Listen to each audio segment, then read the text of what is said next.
الحمد لله رب العالمين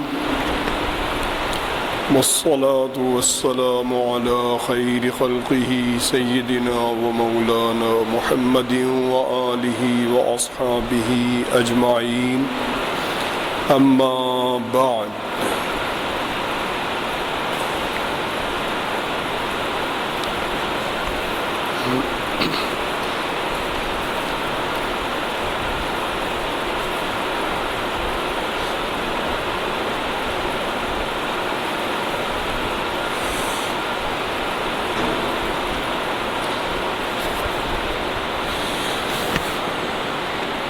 حضور اکرم صلی اللہ علیہ وسلم نے ایک موقع پر یہ بتلایا کہ میری امت میں 12 خلفاء ہوں گے. سمجھ لیجیے کہ 12 خلفاء راشد ہوں گے، جن میں، اور یہ ایک ساتھ ہونے ضروری نہیں، وقفے سے بھی ہوں گے اور آخر زمانے تک ہوں گے.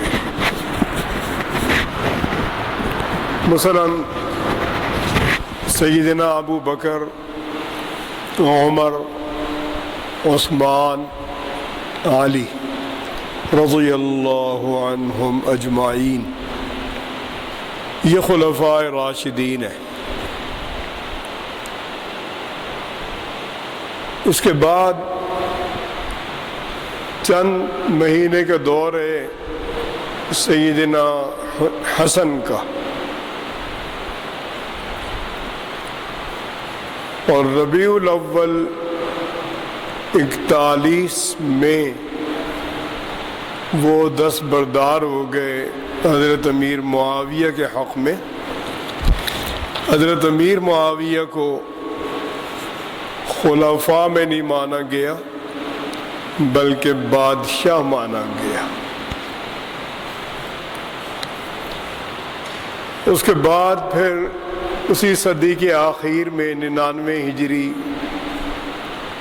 1 ہجری، 100 ہجری، 1 ہجری کا کچھ حصہ، 2.5 سال تقریباً، وہ سیدنا عمر بن عبدالعزیز رحمۃ اللہ علیہ کا دور آیا.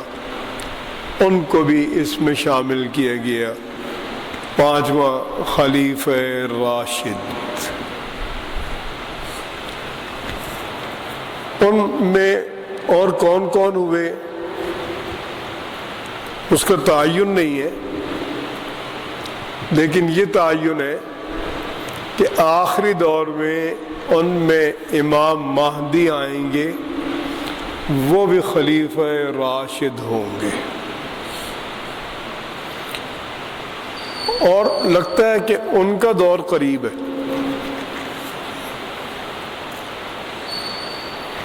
اور جب ان کا دور آئے گا تو اس سے پہلے کے کچھ حالات بیان کیے گئے کہ وہ بڑے سخت حالات آئیں گے. جیسے عراق کی ناکہ بندی آئی، شام کی ناکہ بندی ہوگی. یہ احادیث اس وقت زیادہ لوگوں نے مطالعے میں جو تھیں الگ کی جب عراق کی جنگ ہوئی، امریکہ نے حملہ کیا. اس کے بعد پھر کچھ اس طرح کی چیزیں پیش آئیں گی کہ ایک موقع ایسا آئے گا کہ جس میں مسلمانوں اور عیسائیوں کا ایک محاذ بن جائے گا. ایک محاذ سے لڑیں گے کسی تیسری قوت سے. اللہ عالم کون قوت ہوگی اور کیا محاذ ہوگا، لیکن اتنی بات بہت واضح ہے، اور اس میں فتح اسی محاذ کو ہوگی، اسی اتحاد کو ہوگی جو مسلمانوں اور رومیوں کا ہوگا. رومی عام طور پر کہتے ہیں عیسائیوں کو، کیونکہ سلطنت روما تھی تو عرب میں عیسائیوں کو رومی کہا جاتا تھا، نصارہ بھی کہتے ہیں، رومی بھی کہتے ہیں، تو ان کا ایک محاذ بن جائے گا۔ اس محاذ کے اختتام پر جب فتح ہو چکے گی، اور اس فتح میں آتا ہے کہ رومیوں کی بہت بڑی فوج شامل ہوگی، اس کا جو حساب کیا گیا تو وہ 12,000 اور ضرب 80 تقریباً 9,60,000 فوج ہوگی اور رومیوں کی۔ لیکن پھر ایسی شکل ہوگی کہ ٹکراؤ ان کا باہمی ہو جائے گا، مسلمانوں کا اور عیسائیوں کا۔ کسی بات کو وہ بہانہ کریں گے، حدیث پاک میں ہے کہ دھوکہ کریں گے، لیکن اس میں مسلمانوں کا نقصان ہوگا اور وہ لگتا ہے کہ یک طرفہ ہی جنگ ہوگی، یہ مقابلہ نہیں کر سکیں گے۔ لیکن اس کے بعد ایک طلب پیدا ہوگی دلوں میں کہ اب کوئی شکل ایسی لگتی ہے کہ امام مہدی کا دور آ گیا۔ آپس میں گفتگو کریں گے، پوچھیں گے ماذا قال نبیکم، حضور اکرم صلی اللہ علیہ وسلم کا اس بارے میں کیا ارشاد تھا۔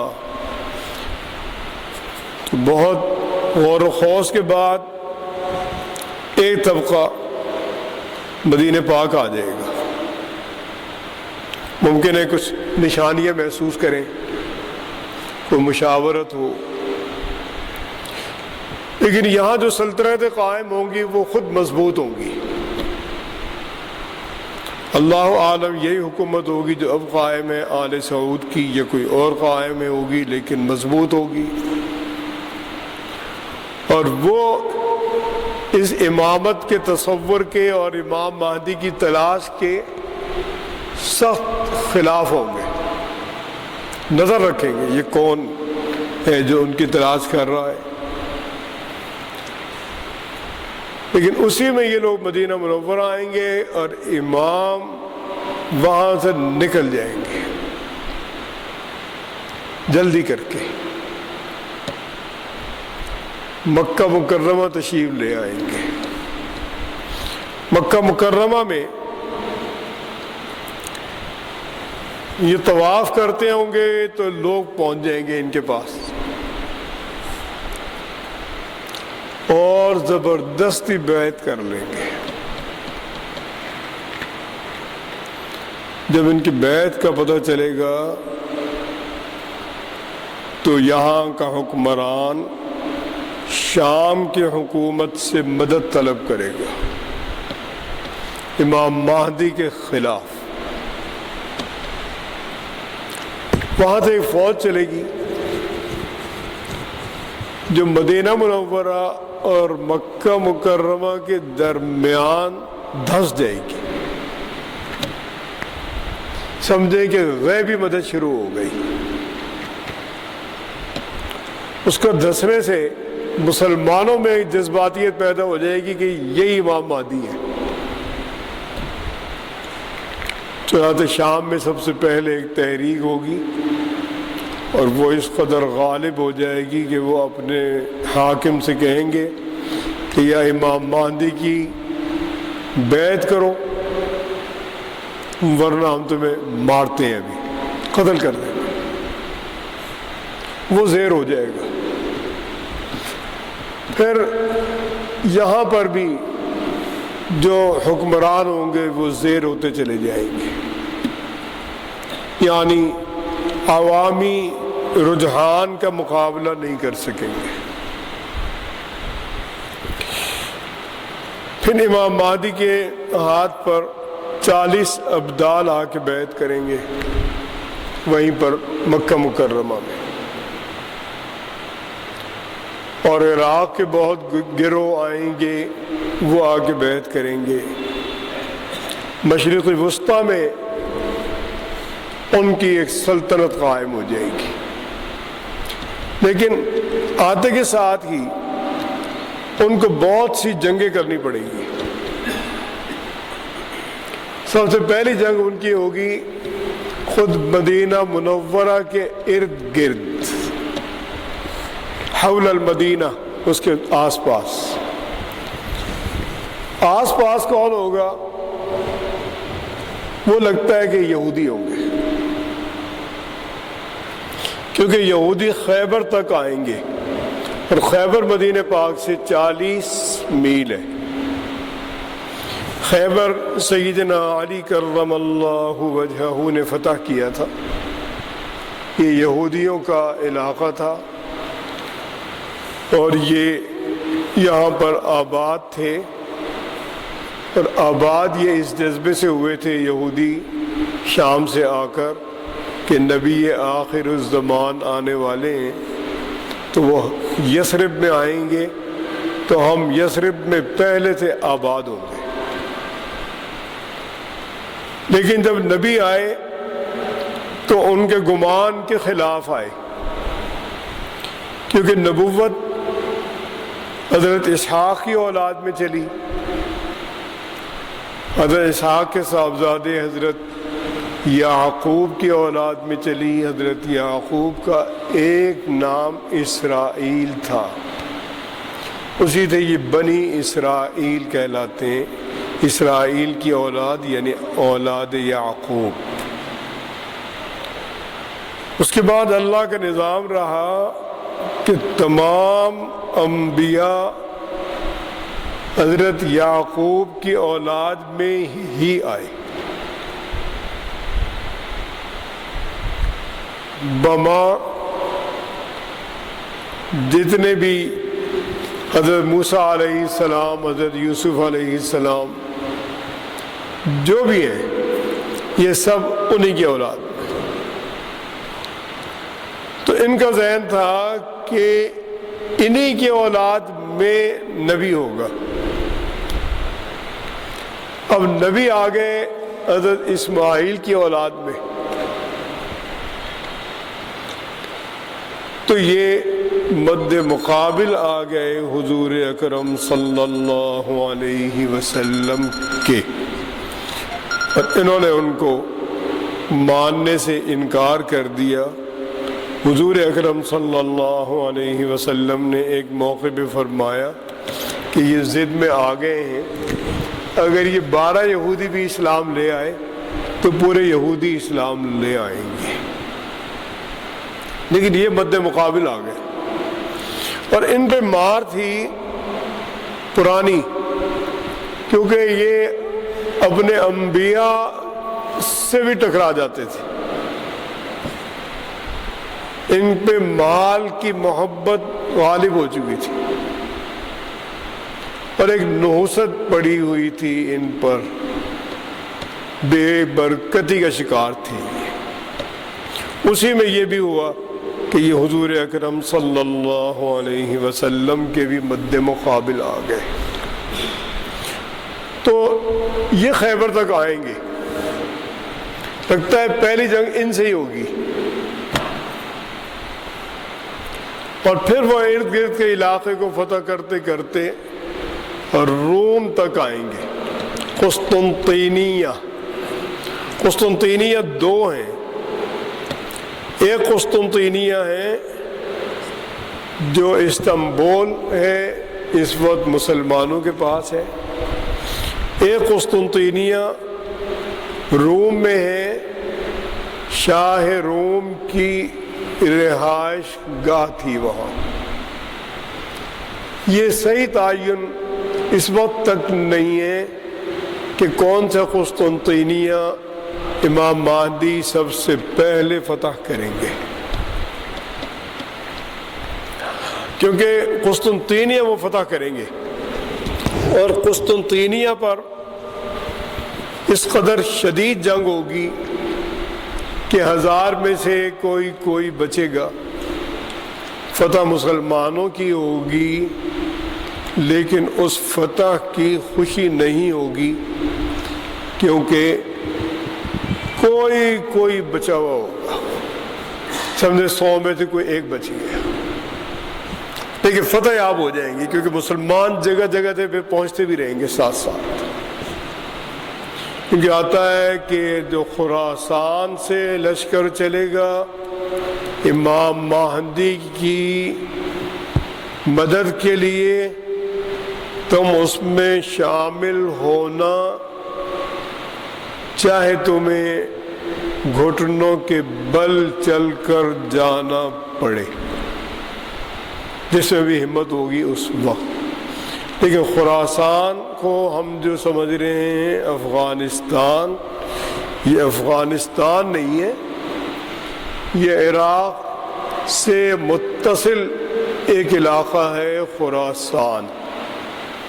یہ بھی اسی طرح کا جنگجو علاقہ ہے، جیسے مزار شریف، جیسے غزنہ، محمود غزنوی جہاں کے تھے، تو یہاں سے ایک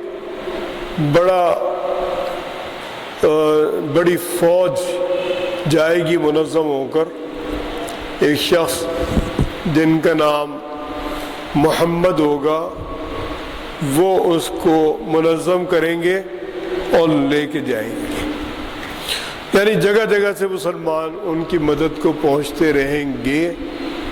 اس جنگ میں جو قسطنطینیہ کی فتح کے لیے ہوگی، اس جنگ میں فتح پانے کے بعد پھر ایک آواز بلند ہوگی کہ شیطان کہ دجال تمہارے گھروں میں آ گیا۔ اب اس کی تشریح بھی واضح نہیں ہے۔ گھروں میں آنے کا مطلب ایک یہ کہ دجال ظاہر ہو گیا، اور گھروں میں آنے کا ایک مطلب یہ بھی ہے کہ دجال آ چکا ہوگا، اور کسی نے یہ اعلان کیا کہ وہ تمہارے علاقوں میں آ گیا۔ تو اکثر لوگ جو وہاں مال غنیمت کی تقسیم ہوگی وہ بھی چھوڑیں گے، اور ہر آدمی اپنے اپنے علاقے کی طرف بہت جلدی سے متوجہ ہوگا، کیونکہ دجال کی حکمرانی برسوں رہے گی، اور ممکن ہے کہ جیسے اب اسرائیل کا منصوبہ ہے اور وہ اس کو انہوں نے مشتہر کیا، کیونکہ ان کا جو وزیر خارجہ تھا کسنجر، اس نے اس کا انٹرویو شائع ہوا کہ 8 عرب ممالک اسرائیل کا حصہ بن جائیں گے، اور عربوں کی اکثر آبادی کو ہم ہلاک کر دیں گے۔ تو یہ مجھے ایک شخص نے بتایا کہ یہ اس کا انٹرویو 2006 کا ہے۔ اس وقت انہوں نے ریپیٹ کیا اس کو اس انداز سے کہ جیسے بالکل تازہ ہے، تازہ نہیں ہے۔ یہ 2006 میں اس نے انٹرویو دیا، اور اس میں اس نے کہا کہ 2 تابوت تیار ہو چکے ہیں، ایک ایران کا اور ایک روس کا، یعنی ان 2 کو فنا کرنا ہے، اور عربوں کو کسی کھاتے میں شمار نہیں کیا۔ انہوں نے کہا کہ 8 عرب ممالک ہمارے اسرائیل کا حصہ ہوں گے۔ دنیا میں صرف 2 سپر پاور ہوں گی، ایک اسرائیل اور ایک امریکہ، اللہ اعلم۔ بہرحال عربوں سے یہ ڈرتے ہیں فطری طور پہ، کیونکہ عربوں میں ایک چیز ہے کہ جب مقابلے پر آتے ہیں پھر موت سے نہیں ڈرتے۔ عراق میں امریکہ کے سارے خواب انہوں نے خاک میں ملا دیے، بڑے بڑے گھرانوں کے لوگ آئے اور آ کے انہوں نے خود کش حملے کیے اور ان کو حیران پریشان کر دیا کہ ان کا مقابلہ کیسے کریں. لیکن یہ کہ ان کے اندازے یہ ہیں کہ ہم ایک آبادی کے بڑے حصے کو مار دیں گے، یعنی ان کو بالکل مفلوج کر دیں گے. حضور اکرم صلی اللہ علیہ وسلم نے ایک موقع پہ حضرت فاطمہ سے فرمایا کہ اے فاطمہ، تمہیں اس بات کی مبارکباد ہو کہ مہدی تمہاری اولاد میں ہوں گے. ایک موقع پہ فرمایا کہ ان کا نام آسمانوں میں پکارا جائے گا، یعنی اللہ کے ارادے سے ان کو قبولیت دی جائے گی. اور ایک جگہ ایسا بھی آتا ہے کہ جب ان کی آمد ہو چکے گی تو مسلمانوں کی اصلاح راتوں رات ہو جائے گی. ان کی آمد کی ایک برکت ہوگی کہ لوگوں کے ذہن صحیح چلنے لگیں گے، جیسے اب ہمارے ذہن شیطان کی طرف چلتے ہیں. اور یہ پورے بر صغیر کا ایک حال ہے.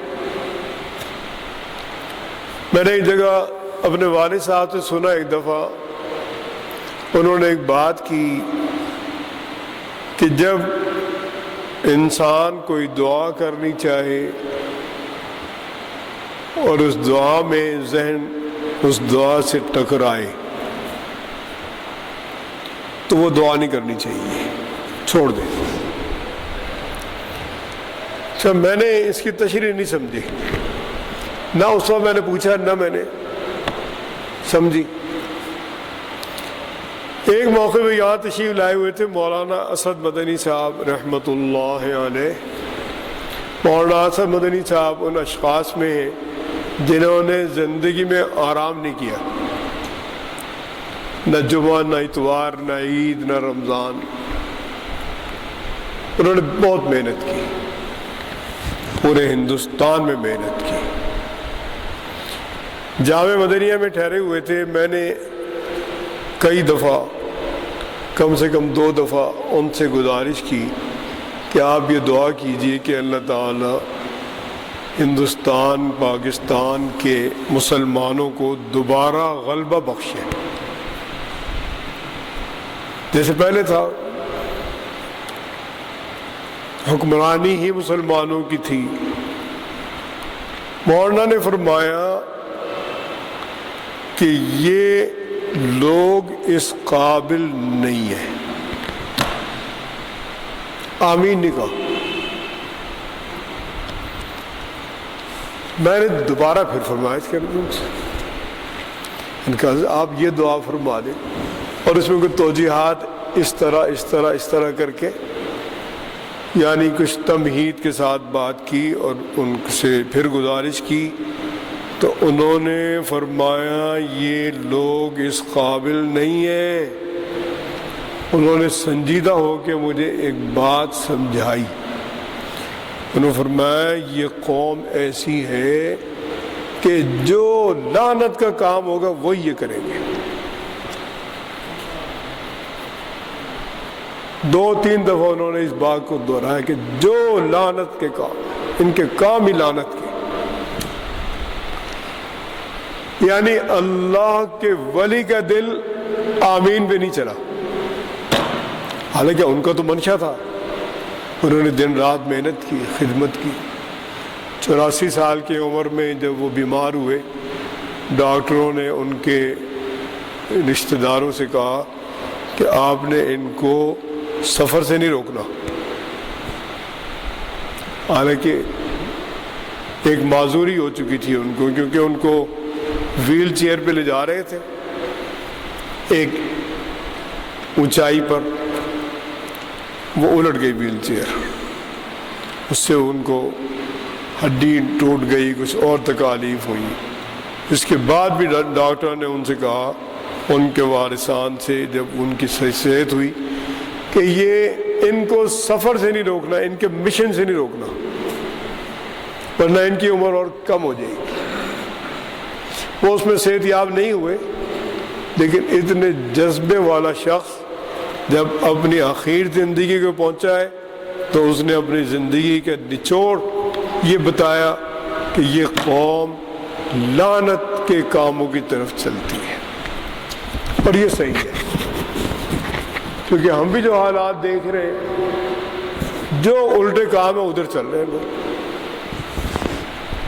آج سے 30 برس پہلے 40 برس پہلے مخلوط شادیاں نہیں تھیں، خواتین الگ ہوتی تھیں، مرد الگ ہوتے تھے۔ کراچی میں مخلوط شادیاں شروع ہو چکی تھیں، دیکھتے دیکھتے سب جگہ مخلوط ہو گئے۔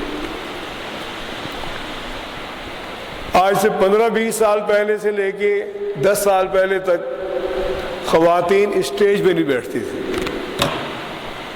کہیں بہت اپر کلاس کو بیٹھتے ہوں تو الگ ہے، لیکن عمومی نہج کے لوگ نہیں بیٹھتے تھے۔ اب وہ دلہا کے بعد بیٹھی ہوتی ہے، دلہن کو لا کے بٹھا دیتے ہیں، دلہن بیٹھی ہے، سب موجود ہیں وہاں، رشتہ دار بھی ہیں، غیر بھی ہیں، خانسامے بھی ہیں، باورچی بھی ہیں، دلہن بیٹھی ہے، دیکھ رہے ہیں یہ کیا ہے، جو لعنت کے کام ہے وہ کریں۔ لڑکی کو شادی کے لیے بیوٹی پارلر بھیجیں گے، بیوٹی پارلر وہ جائے گی دن میں 11 بجے، وہاں جو بے حیائیاں ہیں ان سمیت یہ لڑکی وضو نہیں کر سکتی، اب 4 نمازیں قضا کر کے جائے گی، گھر سے جائے گی 4 نمازیں قضا کر کے بے وضو، نئے گھر جائے گی 4 نمازیں قضا بے وضو۔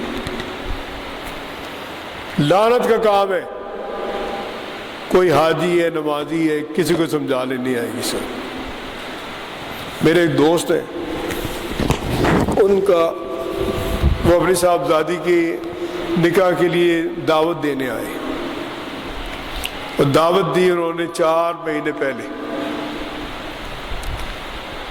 میں نے ان سے گزارش کی کہ آپ اہتمام کریں کہ صاحبزادی کو بیوٹی پارلر نہ بھیجیں۔ یہ میں نے وہاں تقریر کی ان کے سامنے، اس نے میرے آگے ہاتھ جوڑے، اس نے کہا یار یہ مسئلہ مجھے نہ بتاؤ۔ کیوں؟ اس نے کہا میں کہاں سے آ رہا ہوں اس وقت، میں بیوٹی پارلر پہ بکنگ کرا کے 50,000 روپے جمع کرا کے آ رہا ہوں۔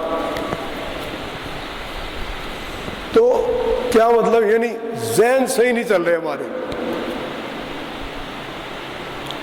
خراب طرف فوراً چل پڑے۔ حدیث پاک میں آتا ہے کہ کسی آدمی نے اگر عصر کی نماز قضا کر دی تو اس میں اتنا بڑا نقصان ہے کہ اگر کسی شخص کو یہ بتایا جائے کہ تمہارا گھر، تمہارے بچے، تمہاری بیوی، وہ سبھی برباد ہو گیا، کوئی حادثہ پیش آیا، مکان بھی ختم ہو گیا، بیوی بھی گئی، بیٹے بھی گئے، بیٹیاں بھی گئی، فرمایا کہ یہ جو نقصان ہے یہ کم ہے، عصر کی قضا کا نقصان زیادہ۔ اب وہ 4 نمازیں قضا کرا رہے ہیں اس کو۔ تو یہ تو کیفیات ہیں ہماری، جب امام مہدی آئیں گے تو یہ اس میں بھی اصلاح ہو جائے گی۔ لیکن جو آدمی ان چیزوں میں مبتلا رہے گا، جب تک مبتلا رہے گا اللہ کی رحمت سے دور رہے گا۔ اب ہم بڑی دعائیں کر رہے ہیں، اللہ معاف فرما، یہ کوئی توبہ نہیں ہے، یہ یاد رکھیں۔ توبہ ہے میں جو گناہ کرتا ہوں ان کو چھوڑوں،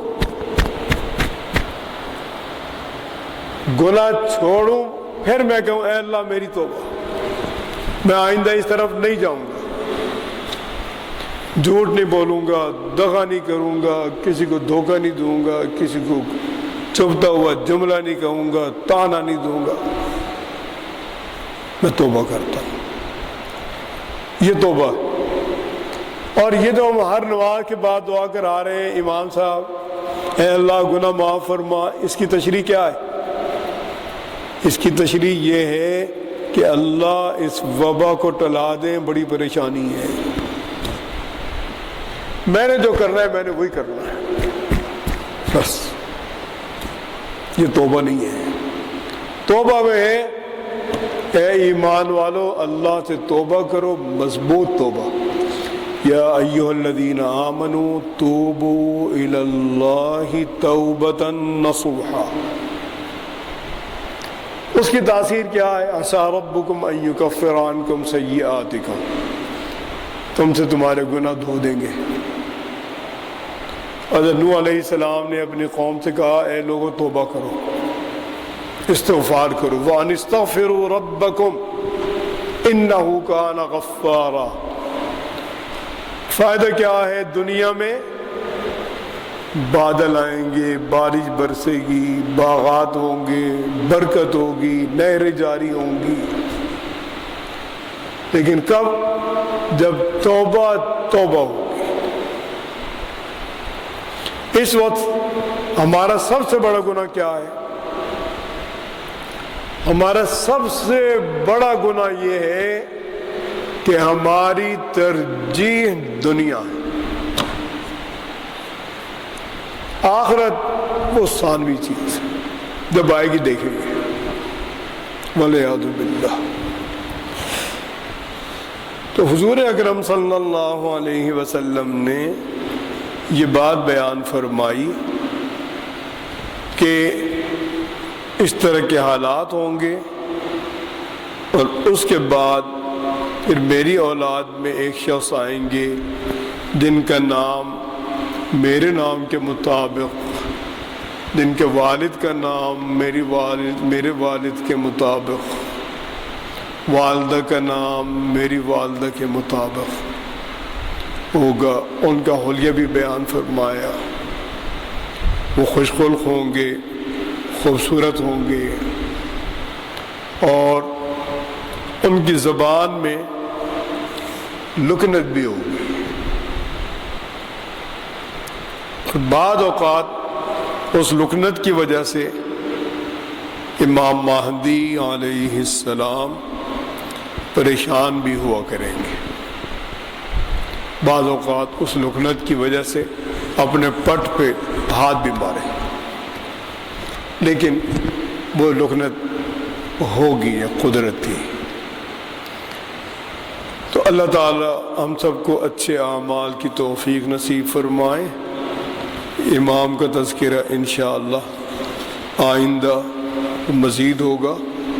اللہ تعالی ہمیں اچھی توفیق سے نوازے۔